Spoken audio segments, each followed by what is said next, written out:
a total lifetime dedication to his art. He could take care of business, but he had a very active sense of humor.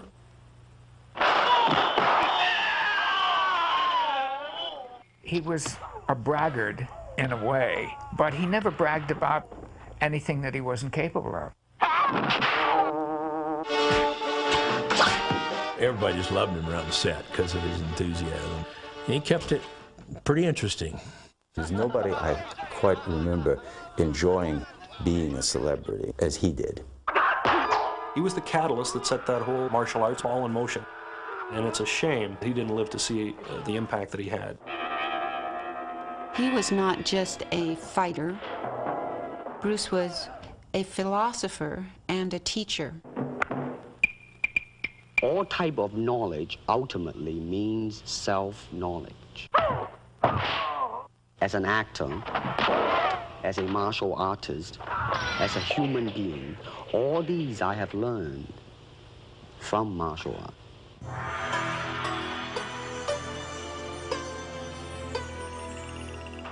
His passion and talent helped make him one of the greatest action film stars the world has ever known.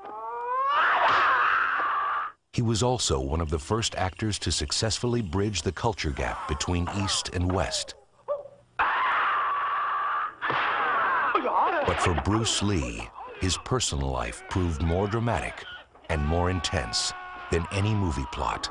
And though his style has often been imitated, the indelible mark he left behind nearly 3 decades ago has never been duplicated.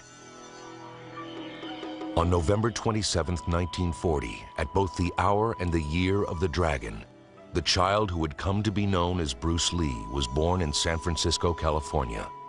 The dragon in the Chinese zodiac is a mythical creature. It has a fierce temper, it has tremendous power, it is quick, it is elusive, it is everything that is exotic, and that's fit Bruce Lee to a T. His father, Li Hoi Chuan, was a well-known film and stage actor who had toured with the Cantonese Opera Company. His mother, Grace, was a traditional Chinese woman whose superstitious nature caused her to fear for the safety of her infant son. Because his mother had lost a male child previously, it was believed that that was an omen. For that reason, she called him Sai Fong, which is like Little Phoenix, which is a feminine name, in the hopes that the spirits would think it was a female child and therefore bypass him and let him live. But it was the name given to him by a hospital nurse that stuck, Bruce. In 1941, as the war in Europe threatened to engulf the South Pacific, Lee moved Bruce and his family back to Hong Kong. As Hong Kong felt the hardships of World War II and the Japanese invasion, Lee continued to find work as an actor. Enjoying a thriving movie career, Bruce's father often brought his son to film sets with him, and by the age of 6, the fledgling performer was cast in his first speaking role, seen here in this dubbed excerpt from Kid Chung. Here you are, sir. You like that, Shen, huh? Uh-huh. I sure wish I could throw a knife like that. I guess that's when it all started. The director, my father, even my father being an actor, I mean, they all said that he was a natural. Wait, you can't go out now. There's police all around. Even in these early films, the boy was showing the kind of charm, charisma, and body language that would mark his later screen appearances. If you look at some of his childhood roles, there's the thumbing of the nose, and there's that sort of grimace that he did when he got mad, and all of these carried over into adult roles. But that was really Bruce. I mean, later he would say that was honest self-expression. Despite being nearsighted and somewhat frail as a child, the young actor was growing up to be a handsome, confident, and even cocky teenager. In addition to acting, Bruce also developed a love for dancing, winning first place in a number of cha-cha contests in Hong Kong. But for a handsome young actor and dancer, post-war Hong Kong was a tough place to grow up. Gangs ruled the city streets, and Lee was often forced to fight them. But Bruce liked a challenge and faced his adversaries head-on. I remember when Bruce was about 14 years old, he always did like to fight. So there was a group of students, classmates, that didn't quite like him. So one day when he walked out of school, they just jumped him and beat the heck out of him, you know. I guess he felt that he had to defend himself. In one such fight, Bruce took on the son of a feared triad gang member. Afraid of retaliation, his parents enrolled their son in his first martial arts class. Now training under Yip Man, a martial arts master and philosopher, Bruce was instructed in the ways of discipline and self-control. Beginning in his early teens, he became involved with Wing Chun Kung Fu, which was a form of martial arts. And this was a philosophy that was very much about finding your power and delivering it in a very efficient way. To his parents' dismay, Bruce's street fighting continued, and the violent nature of his confrontations was escalating. In one of his last encounters, while he was removing his jacket, the fellow he was squaring off against sucker punched him and blackened his eye, and Bruce flew into a rage and went after him and knocked the fellow out, you know, broke his tooth, broke his arm, and the police were involved. Police detective came up and he said, "Excuse me, Mr. Lee," he said, "your son's been really fighting bad in school." And he said, "If he gets into one more fight, I'm gonna have to put him in jail." To rescue their son from Hong Kong's mean streets, Lee's parents made the difficult decision to send their 18-year-old son to live with friends in the United States. We saw him off, and my father was a very old-fashioned man, okay? He never hugs anybody, nobody, you know.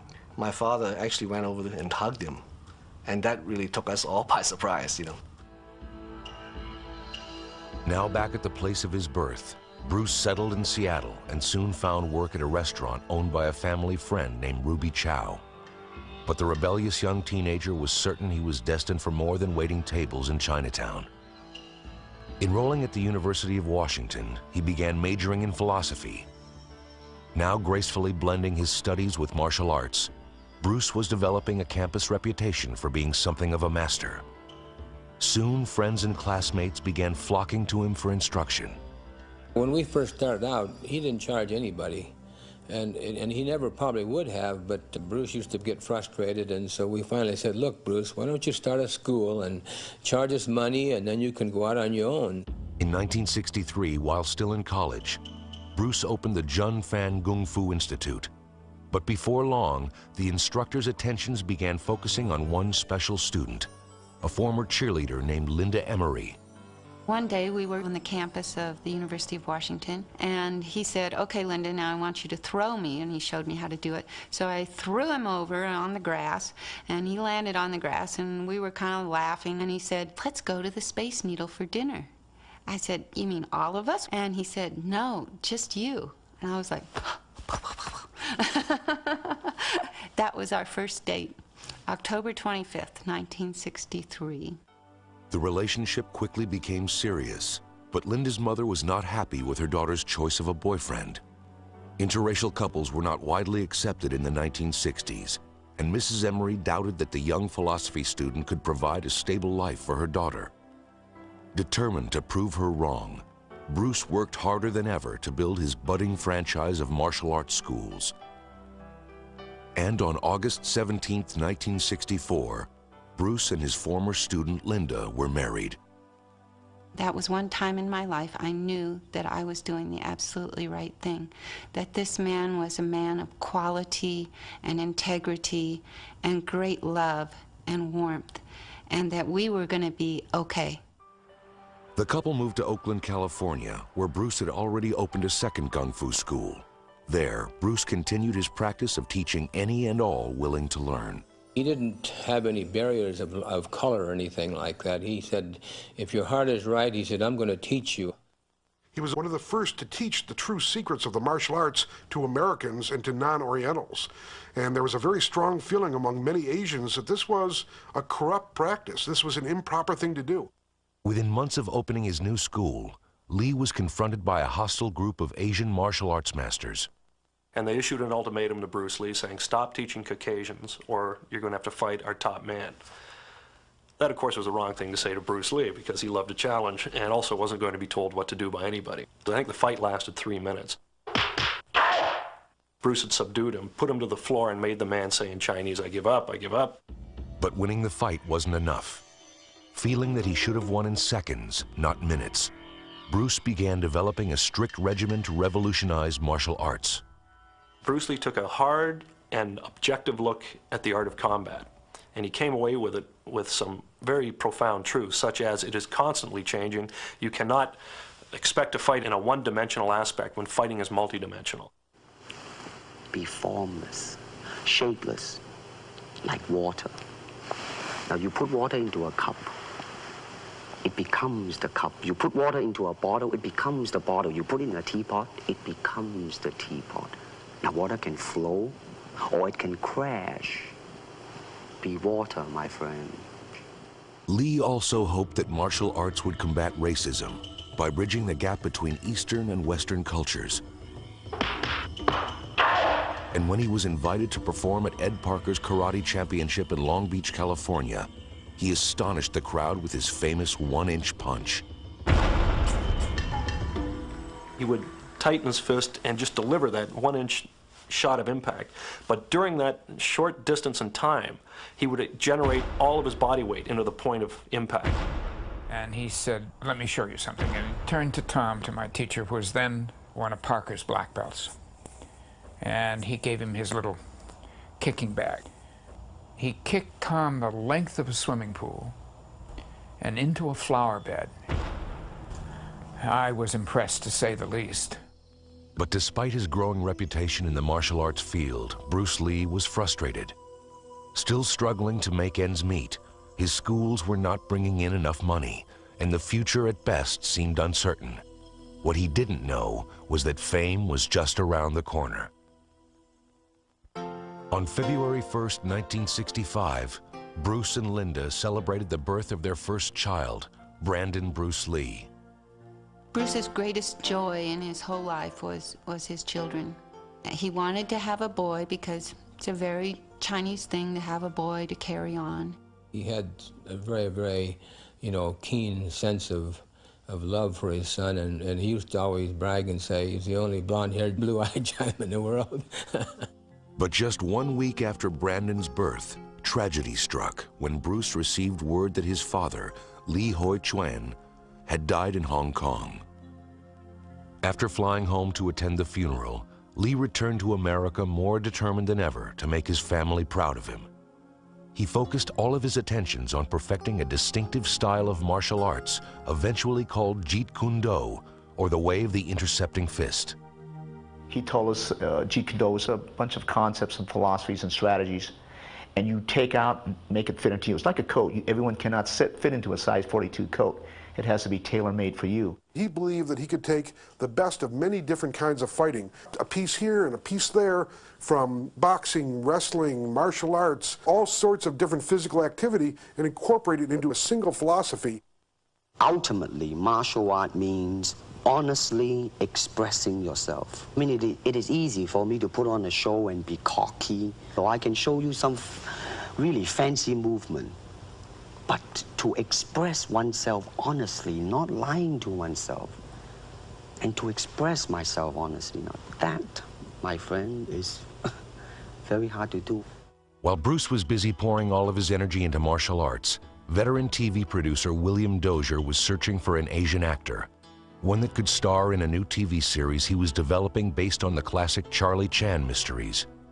A friend of Dozier's, Hollywood hairstylist Jay Sebring, had recently seen Lee perform at the Ed Parker tournament and enthusiastically recommended him to the producer. He said, "Well, listen, I've got the guy for you. It's a fellow by the name of Bruce Lee. He's a good-looking man. He's got tremendous charisma. I'll call and see if there's some footage to show you." So he did, and as soon as Dozier saw it, he knew he had his man. Test X1. Take one, Steve. Now, Bruce, just look right into the camera lens right here and tell us your name, your age, and where you were born. My last name is Lee, Bruce Lee. I was born in San Francisco in 1940. I'm 24 right now. And you worked in motion pictures in Hong Kong? Yes, since I was around 6 years old. And when did you leave Hong Kong? 1959, when I was 18. I see. Now look over to me, Bruce, as we talk. I understand you just had a baby boy? Yeah. And you've lost a little sleep over it, have you? 3 nights. In 1965, Dozier ordered this screen test for Bruce at 20th Century Fox Studios. There is the finger jab, there is the punch, there is the back fist, and then low. Of course, then they use leg, straight at the groin, or come up. Or, if I can back up a little bit, They start back from here and then come back. All right. It's kind of worried. Unfortunately for Bruce, Dozier was now busy preparing his upcoming Batman series. Charlie Chan's #1 son was scrapped, although Dozier promised Bruce that he would keep him in mind for his next project, one based on a classic radio drama from the 1930s, The Green Hornet. They wanted to offer Bruce the part of Kato, but that wasn't going to happen until the following year because they wanted to make sure that Batman worked. So there we were, now having moved to Los Angeles, and Bruce didn't have a job. Bruce Lee didn't have to wait very long. To the Batcave. Batman became a national phenomenon, and within weeks, Dozier began prepping the Green Hornet.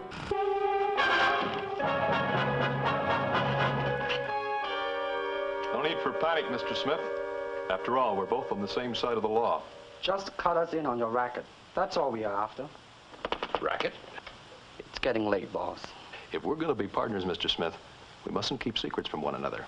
Everything on a table where we can all see it. Impressed with Bruce's screen presence, if not his acting, ABC network executives accepted Dozier's choice of Lee as Kato, the crime-fighting chauffeur.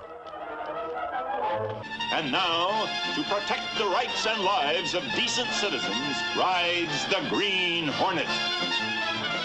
When the show premiered on Friday, September 9th, 1966, Bruce Lee leapt onto the screen and into stardom. He went from being a martial arts instructor to someone that everybody watched in prime time in North America. No one had ever seen anything like that. Soon the fan mail Bruce was receiving was outpulling that of the Star. Starring in the role of millionaire newspaper publisher Britt Reed, alias the Green Hornet, was a dashing all-American heartthrob named Van Williams. No more tricks, Carly. I'm here to talk business. The thing that impressed me about him then is, as always, was his intensity. You know, he was very, very intense. You know, if we ever meet up with that masked Kung Fu man again, I want him. But a very nice gentleman. Take it easy, miss. We won't hurt you. From that moment on, Bruce and I kind of started working on a friendship all through the series. After years of financial insecurity, Bruce was now a regular in a network TV series. And although his role was secondary to that of Van Williams, he was determined not to play Kato as a subordinate. He didn't want any chopsaki or pigtail or bowing and scraping and that kind of thing, the way that Chinese had been portrayed. So that was his rule, that he would not do any roles demeaning to the Chinese culture. A perfectionist, Bruce worked hard to make his fight scenes as authentic as possible. Kung Fu is Kung Fu. It's not child's play. He soon learned the compromises required when filming for television.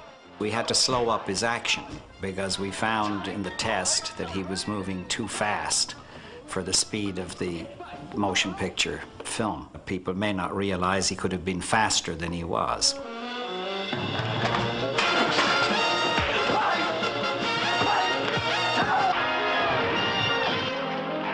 Never as campy or colorful as their caped counterparts, Holy uncanny photographic mental processes.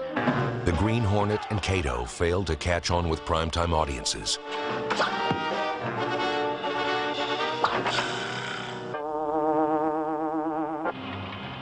In a desperate effort to save the show, Dozier and ABC concocted a face-off between Batman and Robin and the Green Hornet and Kato.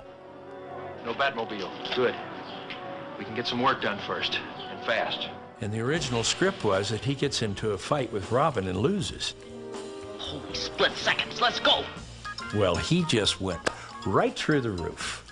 And he said, there is no way I'm going to get into a fight with Robin and lose. Bert had told everybody, you know, he's a big black belt and big tough guy. And Bruce had heard all about this. So he was going to play his Chinese water torture game on him. He let out little words. He was going to get this guy. And Bruce comes in and he gives him the silent treatment, you know, and he's grumbling around and said, you know, Bert thought he was just going to lose his temper and just destroy him. Adam said that Burt Ward was just shaking in his shorts. He was so scared that Bruce was going to take after him. Ultimately, the producers ended the battle in a draw to avoid upsetting fans of either show. None too smart for a smart crime fighter? Are we just letting them go, Batman? But it didn't matter. The Green Hornet was canceled after just one season. That was unquestionably a big blow to Bruce Lee. He had hoped that the show would be more successful. He had hoped to use that as a springboard, and it didn't work out. With the cancellation of the Green Hornet, the future was once again uncertain. And despite a new legion of loyal fans and the powerful contacts he had made in the entertainment industry, Bruce Lee would again be facing tough times. Now 27, Bruce had hoped the Green Hornet would open doors for him. Instead, he found work only sporadically, making a few guest appearances in shows like Here Come the Brides. I did not meet the ship because I refused to marry a woman I've never seen. Lin Sun, decision not yours. The society arranges all marriages. I am no longer a part of the society. I resign.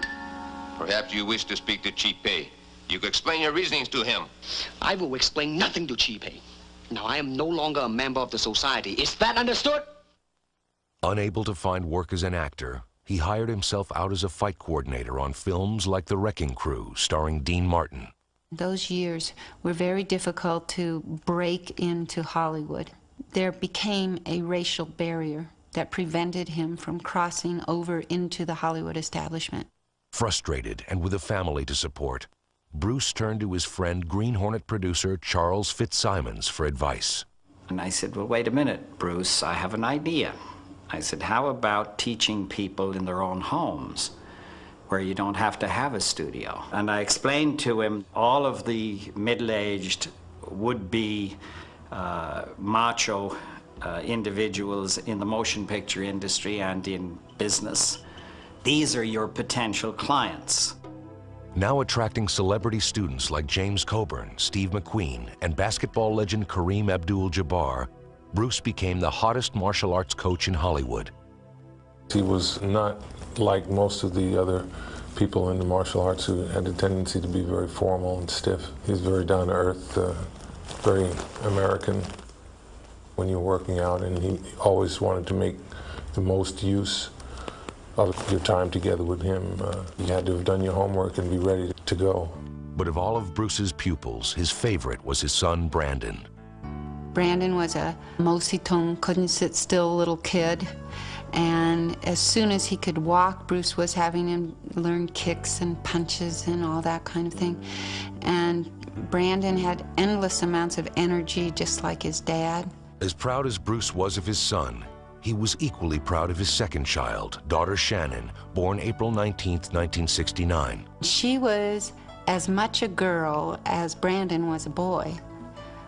Shannon just had Bruce around her little finger. Daddy's little girl. It was like an angel had come to live at our house when Shannon was born. It's funny, but I guess when Bruce Lee is your dad, he's your dad. We weren't the sort of kids that went around saying, well, my dad's Bruce Lee, and he could, you know, beat up your dad. Even though I'm sure that's true for the most part. Despite what his children thought, Bruce was not invincible. One morning in 1970, while working out with weights, he injured a major nerve in his back, which left him unable to train for 6 months. Frustrated, he poured his energy into refining his philosophy of Jeet Kune Do and began writing extensively on every aspect of martial arts combat. Doctors came to Bruce with devastating news. They told him that he would never be able to perform martial arts again. Vowing to prove them wrong, Lee, once healthy enough to train, set up an exhaustive daily fitness regimen. What he did, again, turning a stumbling block into a stepping stone, he wanted to see just what the limitations and capabilities of the human body were. He would do 2,000 punches a day, 1,000 kicks a day. He would run 3 miles and get on a bike and bike 15 miles. All of it was pushing to see what the human body was truly capable of. Anxious to get his acting career back on track, Bruce worked closely with screenwriter Sterling Siliphant and actor James Coburn on a film idea entitled The Silent Flute. Bruce had originated the idea for a screenplay that he called The Silent Flute. Warner Brothers was interested in doing it. It was the picture that was going to break Bruce into Hollywood. And we lived on that hope for several years there in the difficult years. So that was a crushing disappointment to Bruce when that film was never made. Still teaching martial arts, Bruce felt Hollywood had turned its back on him as an actor. Looking for work, he traveled to Hong Kong to promote himself and meet with Asian filmmakers. Run Run Shaw was the biggest Asian filmmaker. Unfortunately, the bid was a standard offer that he offered his contract players, which was like $200 a week for about 7 years. Well, that wasn't what Bruce was looking for, so he politely declined. Back in Hollywood in 1971, Bruce collaborated with Sterling Siliphant on a script for TV's popular Longstreet series. Guest appearing as a martial arts master, Bruce was in fact so well received by the show's producers that he was offered a recurring role. But by now, Lee's status in Asia had changed. On a trip back to Hong Kong, he was astonished to discover that the Green Hornet had become hugely popular. Asian fans now referred to it as the Kato Show. And when he arrived there, thousands of people would come to the airport. He couldn't walk down the street without being mobbed the way that Tom Cruise, I guess today, might be mobbed if he walked out on the street. As a result of his newfound fame, Bruce was asked to star in a film for top Asian producer Raymond Chow. Bruce expressed that he would like very much to come back to Hong Kong to make pictures. And I called him on the phone, and we started a conversation. The whole thing clicks. Then we signed a 3-picture deal, and he came back, and the rest is history.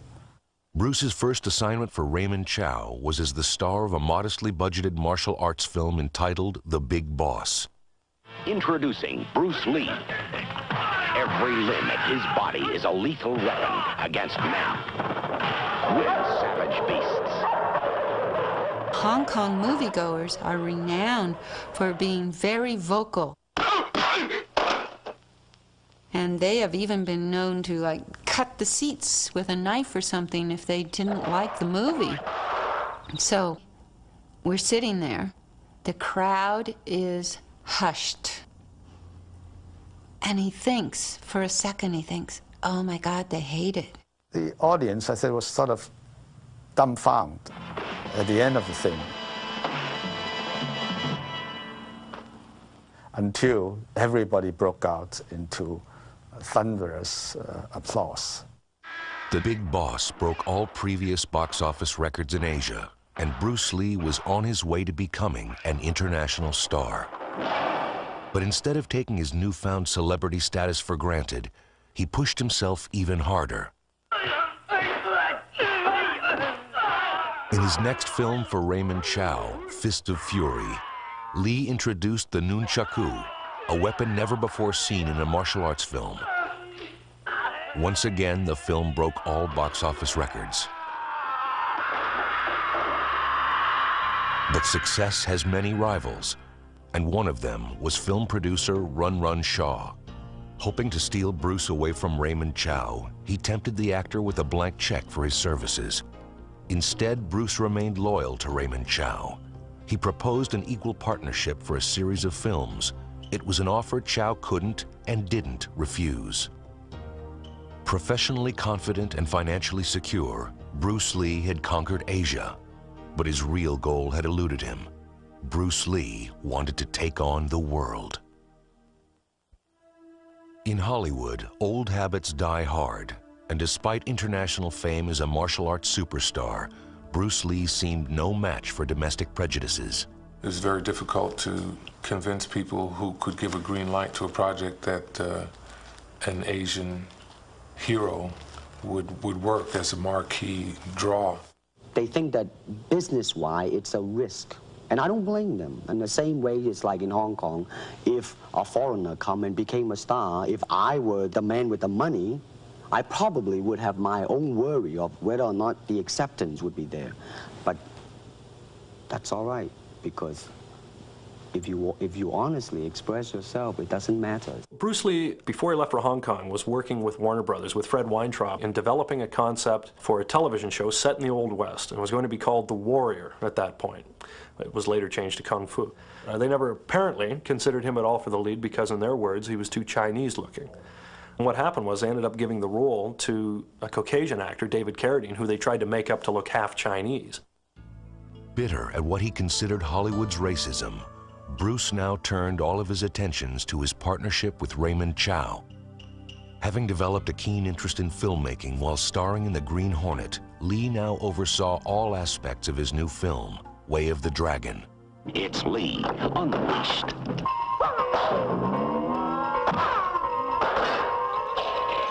He wrote it, he choreographed it, he starred in it, he played percussion and the music for the film. He had about 8 hats on, and it was his first ever directorial debut. Lee, unmarshaled.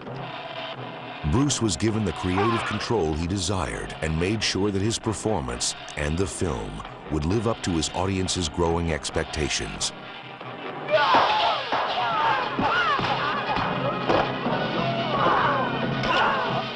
One of the film's highlights was this grueling fight scene between Lee and his former student, Chuck Norris. At the beginning of that fight scene, Bruce Lee's character is losing because he's in a very rigid martial arts way. Chuck Norris's character is also rigid, and he's a more powerful, bigger individual. Bruce at that point changes tactics and starts bouncing around like Muhammad Ali or Sugar Ray Robinson and being non-telegraphic, and as a result, Bruce Lee emerges victorious. Bruce stressed the need to show the ability to adapt instantly to whatever the situation was in front of you. Way of the Dragon smashed all previous box office records, and within weeks of its release, Bruce was busy prepping fight scenes for his next film, Game of Death. Co-starring would be his friend and former pupil, Kareem Abdul-Jabbar.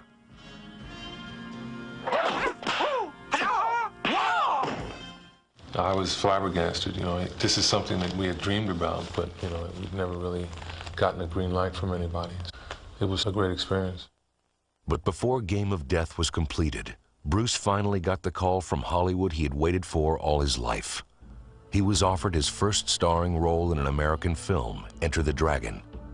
It would be a big-budget martial arts blockbuster and a validation of Bruce's years of dedication to his art.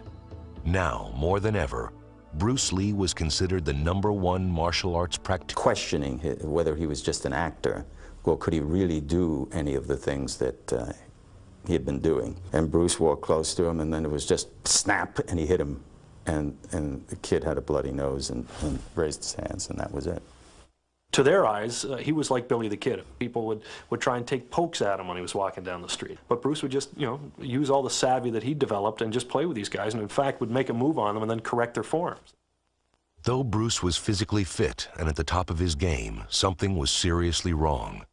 He was training for something that would never come, a fight that would never happen.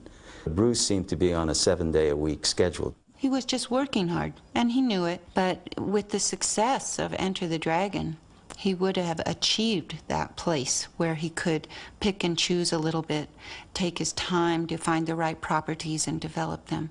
So he was on the cusp of realizing his dreams. On May 10th, 1973, while editing Enter the Dragon in a Hong Kong studio, Bruce Lee became dizzy and collapsed. Rushed to the hospital, the actor appeared very close to death, although doctors couldn't determine the cause.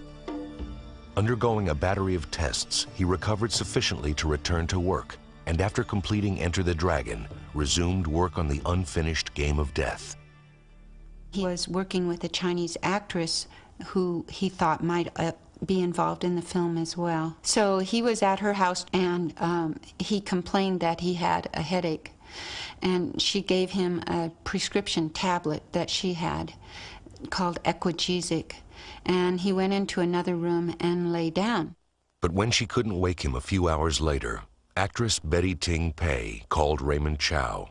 The phone rang and they said, I don't know what happens, but I couldn't wake up Bruce. So why don't you come? So in a hurry. I went to Betty's place, and Bruce looked very pale. Raymond Chow called me and told me I should go to the hospital. And so I took a taxi to the hospital, and I just remember that I couldn't ask if he had died. And I said, "Is he alive?" And they said, "No." On July 20th, 1973, at the age of 32, Bruce Lee, martial arts master, was dead. We were shocked. I definitely was shocked. My mom was, of course, you know, she was torn apart really bad. Because she was so proud of Bruce.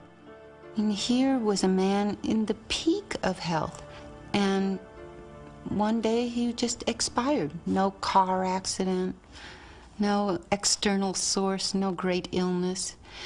And so people needed to find a reason. But as news spread throughout the world, so did rumors that his death was no accident. Had he been murdered, some wondered? The target of retaliation by angry Hong Kong gangs? Some even speculated that Lee had been killed by a curse imposed by Asian martial arts masters, still angry that he had revealed their secrets to non-Asians.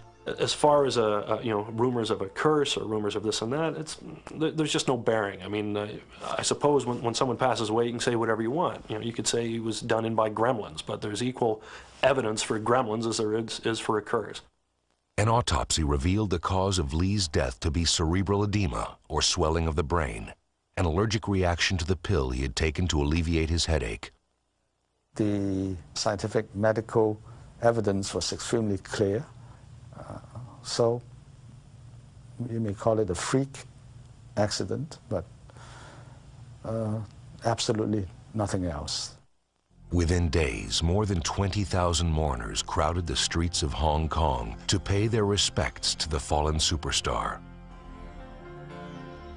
Following a memorial service, his body was taken to Seattle, where Bruce and his wife had met and fallen in love. Among those at the funeral were close friends James Coburn and Steve McQueen, who served as pallbearers.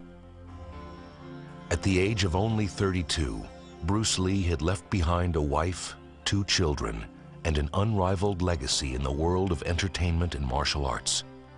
But ironically, it would be the films in which he didn't appear where his legend would live on.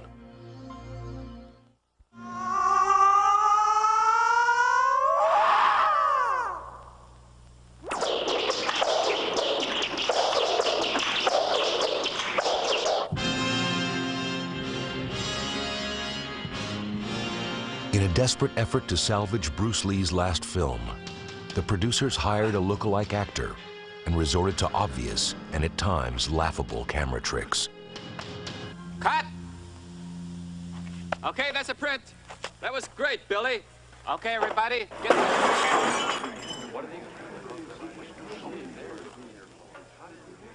But mixed results couldn't prevent Game of Death from being an enormous financial success.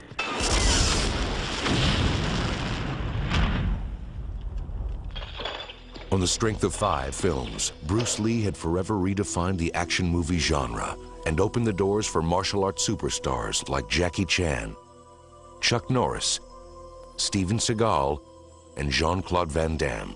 Just about everybody now who does action resorts to some form of karate or kickboxing or something like that.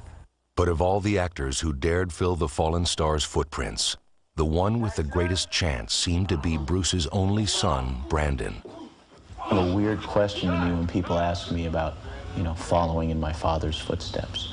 Because if by that you mean doing really excellent films and doing the kind of work that my father did, doing that quality of work, that level of work, absolutely, absolutely that's what I want to do. But if you mean trying to imitate him in some way, trying to be a poor man's Bruce Lee, not at all.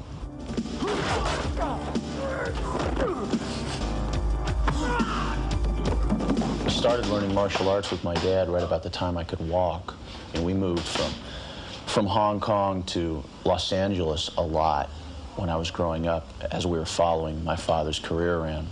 And the thing is, I always think to myself, no matter what happens to me in my career, it's probably never going to get as weird as it already was. Having made a name for himself in a small number of modestly successful films, the young actor seemed poised on the brink of superstardom as the title character in the supernatural thriller, The Crow. But on March 31st, 1993, nearly 20 years after his father's untimely death, Brandon Lee was accidentally killed on the set by the misfiring of an unchecked prop gun. And like Game of Death, The Crow was completed with the aid of body doubles and special effects. Unfortunately, the bizarre circumstances surrounding Brandon Lee's death did little to quell the ever-growing myths about a mysterious curse. With Brandon's death, there was a resurgence of the rumors about Bruce's death. There was a rehashing of them in the public again. And there was an attempt to connect the deaths of Bruce and Brandon. And really, that's a great disservice and a great tragedy, trying to connect it up with curses and falsehoods and rumors is not right. Brandon's death was the result of the most unfortunate and unlikely, freakish chain of events than that could ever be imagined. In a way, I'm glad that Bruce was not here to see this happen to Brandon, because it would have hurt him so badly, as it has all of us. To millions around the world, the name Bruce Lee looms larger than ever. Magazines continue to print articles about him. Fan clubs are devoted to him, and his martial arts philosophy continues to attract a growing number of devoted followers. One of the most amazing things from my perspective on Bruce Lee was that a man of 32 years of age could be so prolific. He created a new film genre, he created a self-help philosophy, which is absolutely brilliant, and he created a new martial art, which people have been carrying on since his passing. So the important thing about Bruce Lee is not how he died or that he died, it's that he lived. To me, he's still alive, his spirit's still there, and we still train in his art. He's probably the best friend you can have. He's very loyal. He once told me that if somebody is trying to attack you, I'll take them on. That's a friend. The integrity with which Bruce lived his life, what he believed to be right, that is a clear example of the way it should be done. I remember he said, all right, if I'm gone for any reason, don't get hooked up with all these people that they're going to be giving me parades. If they're giving me parades, something's wrong. He was definitely somebody to look up to and something to aspire to. He had such a passion for life. I strive to have as much passion. If I could, rewind time and do it all over again, I would have asked so many more questions and learned so much more. He certainly left a gift for the rest of us, a path to follow, footsteps to follow, so that we can start in a direction and then find our own way, which was his lesson. Be formless, shapeless, like water. Be water, my friend.